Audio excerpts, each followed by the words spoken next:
This clip is going to leave you with a small clue about what we are going to paint in today's video. Hi guys, so today we are going to paint a beautiful swan in a lake. The whole of the painting is done real time. Along with it, you are going to understand everything about wet on wet and how to keep your paper wet for a longer period of time.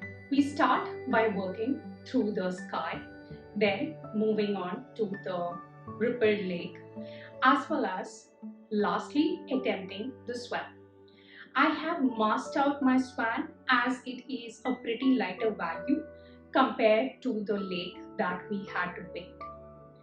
But the entire process is stepwise, so you will not have any issue. I'm using my 100% cotton 185 GSM Arches paper sketchbook from Vibrant Parcels. If you have a sketchbook which is 100% cotton, then only try this out on your sketchbook, or else go ahead with 300 GSM 100% cotton, Arches, Fabriano, Baham, any kind of paper. We are going to re-wet the paper continuously at various intervals of time, as well as create the reflection of the swan into the water. Let's start with the process now. As I approach my painting, my first step is always to organize the whole of the paints, brushes, as well as my palette on the right hand side. As I am a right-handed person, so it is always a good idea to work around on the right side. If you are a left-handed person, then try to organize everything on the left side. We are starting out from the top and moving towards the bottom. That is always a great idea to move from the top to the bottom in a watercolor painting. As in a watercolor painting, you can never come back. Hence, it's important to start from the sky and moving on to the water. It is a landscape painting with a subject in it, that is swan. I usually divide my paper into 9 equal halves and then only decide where is my focus point. Over here, my focus point is on the left bottom intersection. You cannot place your object or the subject that you want to paint just in the middle of the painting. So always keep this in mind. We will be working with majorly 3 colors, that is the orange, Naples Yellow, as well as some of our Paynes Grey. The Paynes Grey is from the brand White Nights. My Sennelier Orange is of course from the brand Sennelier, and Naples Yellow is also from Sennelier. I always use artist grade paints because artist grade paints do not have a lot of fillers in it, which makes the colors look way more brighter as well as vibrant. That's one of the reasons many of you might find my paintings to be more vibrant than many of the other artists or many of the student grade watercolor which you might be using. I'm going ahead with a very light value of my Paynes Grey. It's almost watery at this moment. As we progress through the painting, we will be adding more of pigments. Watercolor name comes from water. Water is the major and the most important aspect of watercolor. I use water more in watercolors compared to the colors or the pigments. I usually load my brush with a lot of water so that the paper also stays wet for a longer period of time. If you are using 100% cotton paper, it would allow the water to stay on its surface for way much more longer period compared to if you are using a cellulose or a 25% cotton or else a 0% cotton kind of a paper.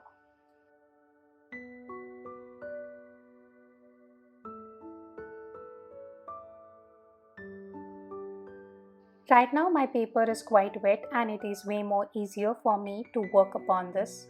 I would go ahead with my dark brown shade at this moment. You can also create a shade between Paynes Grey and your orange to get a color which looks similar to the one that I am adding right now. You can also go with a color like sepia, or else work only with Paynes gray.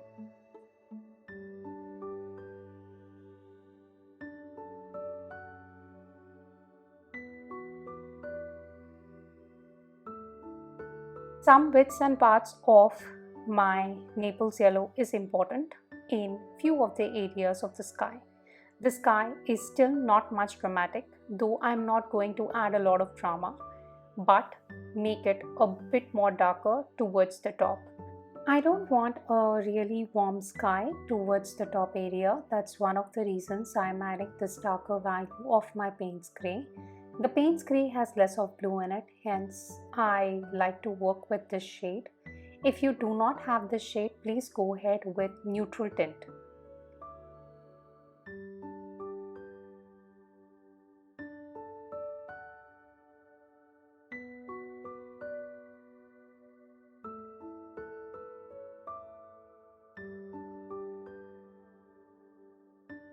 I always like to use 2 to 3 shades within a smaller area, and as my paper is still wet, I'm going ahead with a bit of Paynes gray mix in this area where I want to show my bushes, or you can say these are the plants or the trees in the background. Since they are pretty far away from us, hence it is very lighter in value compared to what we should be adding otherwise.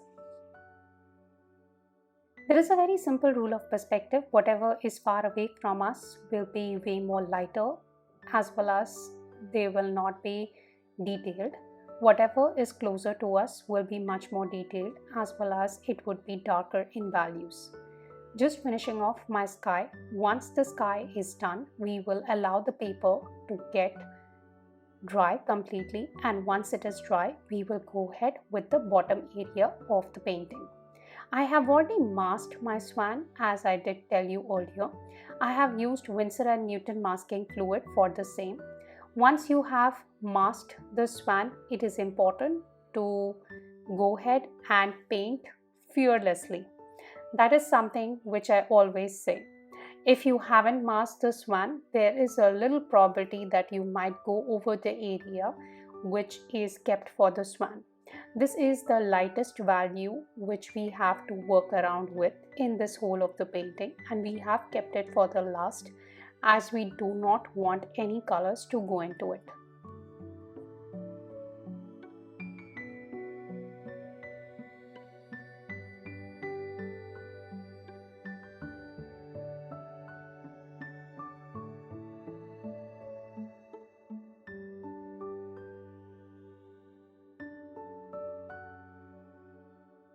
Once the paper gets dry, you will see that the values have turned really light compared to what you have added initially. So keep this in mind that while you are working with paints, your paints will turn out 1 shade lighter or 2 shade lighter if you are going ahead with wet on wet.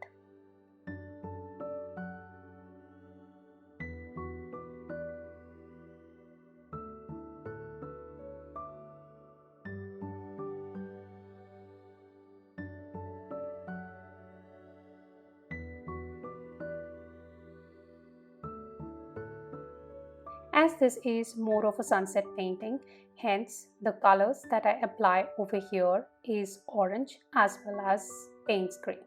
But if you are going ahead with a daylight painting, the alternative colors can be blue. Blue, you can choose any shade. One you can take as the darker value, which can be your Paynes gray, and another color can be phthalo, ultramarine. These can be few of the shades which you can look forward to for this kind of a swan in a lake painting.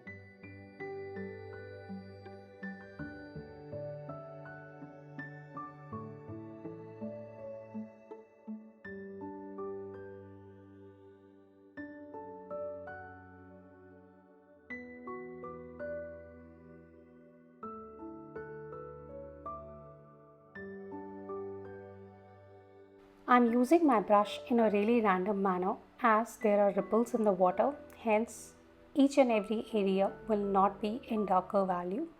We need to keep some of the area in lighter value compared to the other areas which are in darker value. This is an iterative process, so you can go ahead and keep doing it with the Paynes gray. You can either mix a bit of your orange in the Paynes gray and add a color that looks more brownish, whereas as we progress you will see that the painting will turn out more darker while we are at the bottom and lighter as we progress towards the top. This is an iterative process and hence you will find the speed is at 2x for some more time till we finish off with the water area.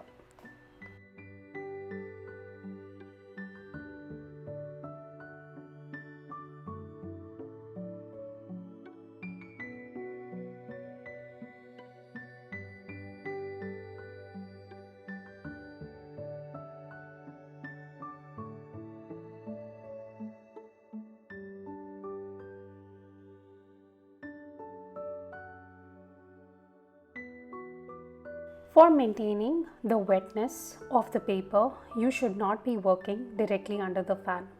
That would not allow your paper to be wet for a longer period of time.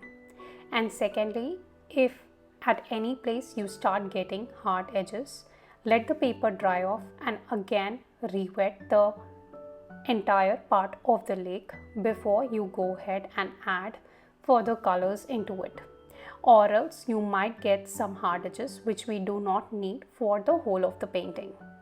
Right now the speed of the video is 2x as I've explained earlier, so you can go ahead and change the speed if required. I have added a music so that you can just listen to the soft music and keep enjoying this part of the painting.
At this point, I know that I cannot any further work on this paper because the paper has turned entirely dry.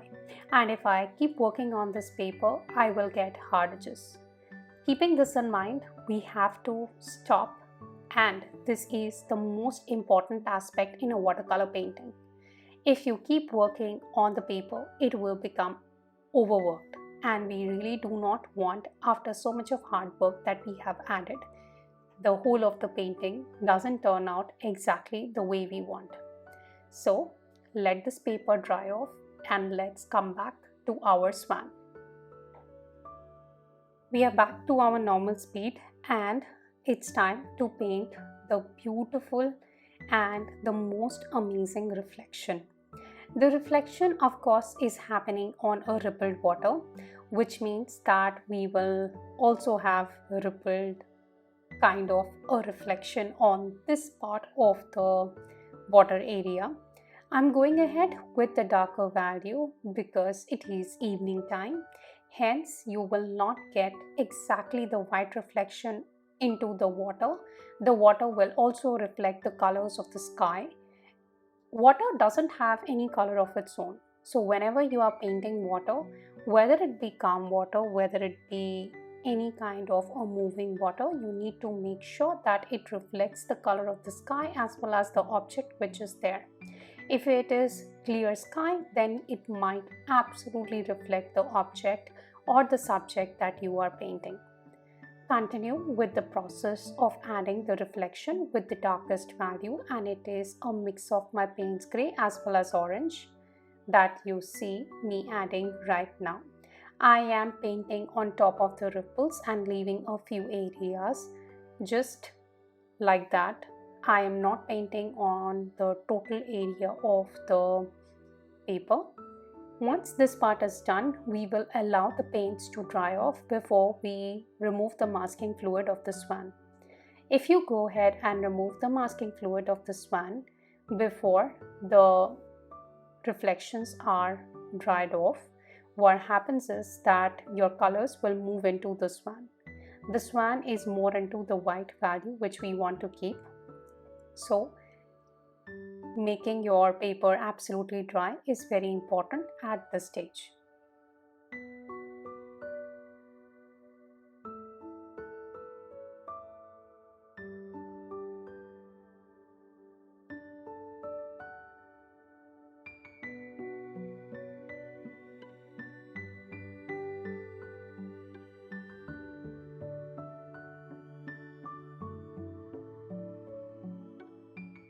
Masking fluid and then start out with the Paynes gray, or else go ahead with a bit of blue that you have on your palette. Mix a bit of ultramarine into your Paynes gray and then get a shade that is closer to the one which you observe me adding right now. I also need some brown, so either you can mix your Paynes gray and orange to get a color like that, or else go ahead with sepia. That will give you the shade exactly which you observe me adding right now in the bottom part of the neck area. Neck is really important at this stage, and hence I will go ahead with a bit of my brown to add the light and shadow even in the swan. It's important to go ahead with the light and shadow because there is still light in the atmosphere, and we should also imitate that when you are painting any kind of a subject. I'm going ahead with some blue and brown mixes in rest of the part of the swan for painting the wings as well as the bottom area of the body. Once this part is done, we will allow the swan to completely dry up, and then we will remove the tape at an angle. Removing the tape at an angle is very important, or else you might get an absolute peeled out edges which we don't want for this painting.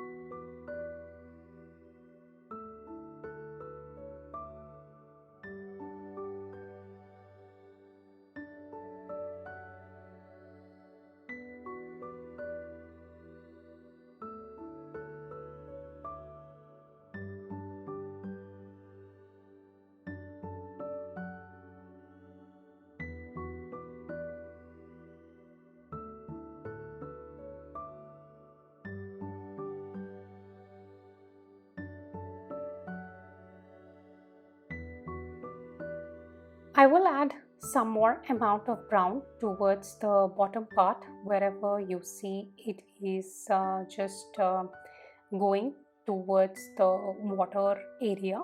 That is majorly the body of the swan touching the water area. That part would be darker in value compared to the other parts of the swan because it is in shadow compared to the other areas of the swan. Having said that, it's not that we will not add darker values in any of the other spaces. We will be adding some of the areas in darker value too.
The beak color is a mix of your Naples yellow as well as the orange, which is very pretty for any kind of a beak, and this particularly gives that warm and beautiful feeling in the painting.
If you have liked anything about this video, please go ahead and give it a thumbs up. I would be more than happy to have a look at all your comments that you give below. So waiting for your comments. Have a look at all the previous videos where I have uploaded this kind of a painting in absolute soft clouds or soft mountains along with grazing sheep, etc. So it would give you a in total idea about how to paint landscape, how to paint water, how to paint each and every subject in much more detail. Please upload this painting on any social media that you are there, whether it be Instagram, Threads, or else even if it's on Facebook. I'm available by the name of watercolor.illustration.letter. I would be more than happy to share it with each and every one on my stories. See you in the next video very soon.